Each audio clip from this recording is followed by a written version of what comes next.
Thank you for your interest in Love to Drive wind deflectors. Our goal at Love to Drive is to help you enjoy your convertible more, driving it earlier in the spring, later in the fall, and just more and more. You'll see in this quick installation video that a Love to Drive wind deflector goes in and out of your car in 30 seconds to a minute max. This video was shot on a January day, that's why I got the hat on and the wool coat. But what you'll notice is the wind deflector, you stand on the one side, just set it in place. You'll see that it actually has 4 straps on the bottom. Those are going to attach to anchor systems and to the side of your trim panel. We also have brackets that slip just underneath your seat belts. It's very important to get those underneath the seat belts and not on top. And once you do that, you just put it down, attach the 4 straps in the back, and away you go.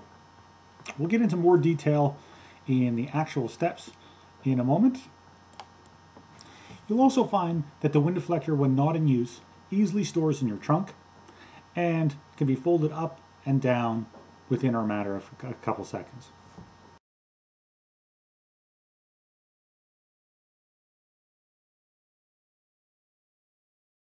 So again, the most important thing is that you get the front brackets underneath the seatbelt. So you pull the seatbelt back, put the bracket down, put the seatbelt back over top of the front bracket. Remember to do it for both sides. The rear brackets rest on the quarter trim panel. Your wind deflector came with 4 straps, 2 with silver hooks, 2 with black hooks. The silver hooks attach to the trim panel just below the front seat and then buckle to the snap just below the front brackets.